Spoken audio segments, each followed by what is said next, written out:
संबंध में सोचता हूं तो एक कड़ी मेरे मन में इस तरह घूमने लगती है जैसे कोई कागज की नाव पानी की भंवर में फंस जाए और चक्कर खाने लगे। वो कड़ी न मालूम किसकी है, उस कड़ी के आगे और क्या कड़ियां होंगी वो भी मुझे पता नहीं, लेकिन जैसे ही भारत का ख्याल आता है वो कड़ी मेरे मन में चक्कर काटती है, वो मेरे जहन में घूमने लगती है। और वो कड़ी ये है, हर सांस पे उल्लू बैठे हैं, अंजामे गुलिस्तां क्या होगा। अगर किसी फुलवारी में हर पौधे की शाखाओं पर उल्लू बैठे हों तो उस फुलवारी का क्या होगा। उन उल्लुओं की तरफ देखो तो फुलवारी का क्या होगा, चिंता पैदा होती। भारत में कुछ ऐसा ही हुआ है। बुद्धिहीनता के हाथ में भारत की पतवार है, जड़ता के हाथ में भारत का भाग्य है, नासमझियों का लंबा इतिहास है, अंधविश्वासों की बहुत पुरानी परंपरा है, अंधेपन की सनातन आदत है, और उस सब के हाथ में भारत का भाग्य है। लेकिन ये ख्याल उठता है, ये सवाल भी कि आखिर भारत का ये भाग्य अंधेपन के हाथ में क्यों चला गया है। भारत का ये सारा भाग्य अंधकार के हाथों में क्यों। सौभाग्य क्यों नहीं है भारत के जीवन में, दुर्भाग्य क्यों। 1000 साल तक दास रहे कोई देश, हजारों साल तक गरीब दीनहीन रहे कोई देश, हजारों वर्ष के विचार के बाद भी किसी देश का अपना विज्ञान पैदा न हो सके, अपनी क्षमता पैदा न हो सके। नए नए देशों के सामने प्राचीनतम देश को हाथ फैलाकर भीख मांगनी पड़े। अमेरिका की कुल उम्र 300 वर्ष, 300 वर्ष जिनकी संस्कृति की उम्र है, उनके सामने जिनकी संस्कृति की उम्रों को सनातन कहा जा सके, कोई 10,000 वर्ष पुरानी, उनको भीख मांगनी पड़े। तो 10,000 वर्ष से हम क्या कर रहे थे? 10,000 वर्षों में हमने पृथ्वी पर क्या किया है? हमारे नाम पर क्या है? हम 10,000 वर्ष चुपचाप बैठे रहे हैं या हमने आंख बंद करके 10,000 वर्ष गंवा दिए और आगे स्थिति और विकृत होती चली जाती है। एक अमेरिकी विचारक ने अभी एक किताब लिखी है 1975। उस किताब की सारी दुनिया में चर्चा है, सिर्फ हिंदुस्तान को छोड़कर। 1975 में उसने हिंदुस्तान के बाबत बातें की और हिंदुस्तान में उसकी कोई चर्चा नहीं। 1975 में उसने लिखा है कि 1975 और 78 के बीच हिंदुस्तान में इतना बड़ा अकाल पड़ेगा जितना बड़ा अकाल मनुष्य के इतिहास में किसी देश में कभी भी नहीं पड़ा। उस अकाल में उसके हिसाब से अंदाजन 10 करोड़ से लेकर 20 करोड़ तक लोगों के मरने की संभावना सिर्फ भारत में पैदा हो जाएगी। उसके आंकड़े दुरुस्त थे, भूल हो सकती है थोड़ी बहुत, लेकिन वो भूल इसमें नहीं होगी कि कम लोग मरेंगे, वो भूल इसमें होगी कि ज्यादा लोग मर सकते हैं।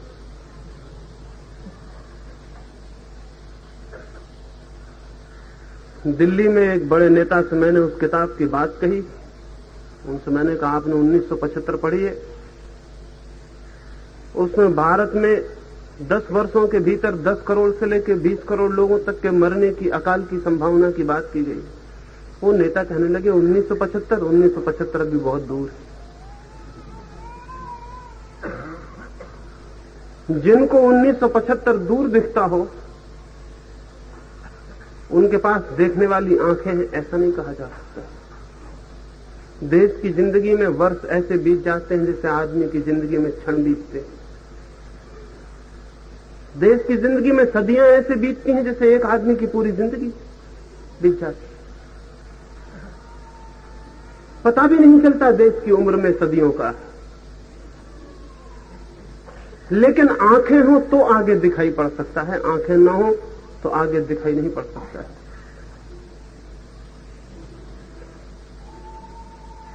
(1975) निकट आता चला जाएगा।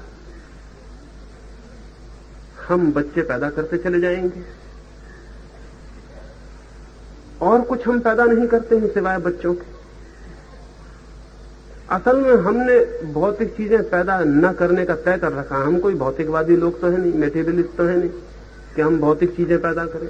हम तो सिर्फ आदमी पैदा करते हैं, आध्यात्मिक चीज पैदा करते हैं और उसको हम पैदा करते चले जाते हैं।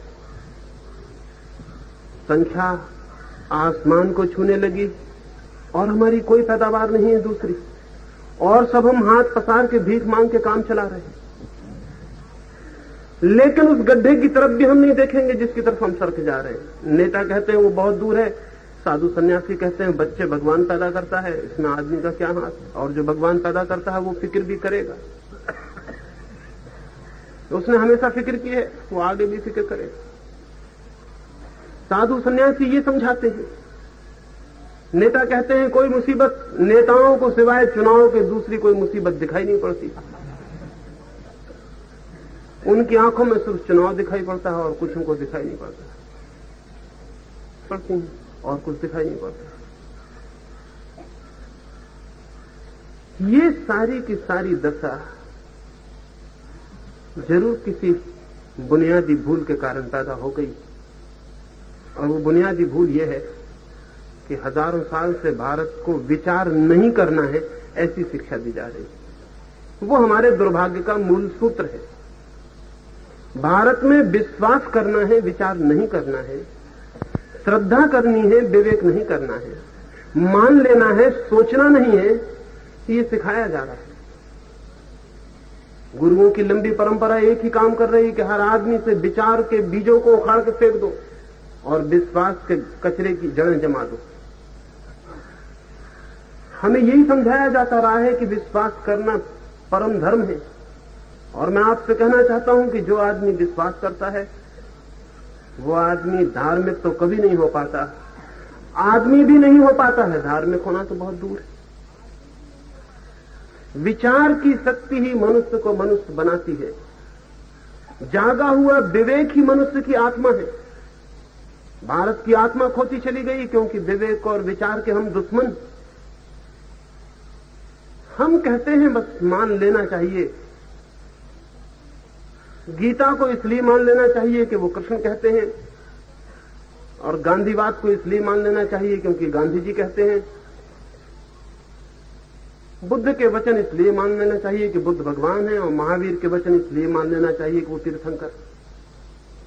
लेकिन कौन तय करता है कि कौन तीर्थंकर है, कौन महात्मा है, कौन भगवान है? ये भी मान लेना चाहिए क्योंकि ये किताबों में लिखा हुआ है।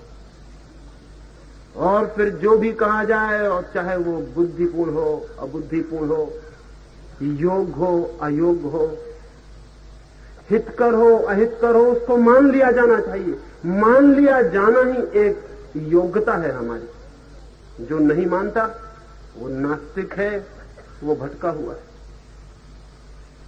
मैं आपसे कहता हूं, मानने वाले लोग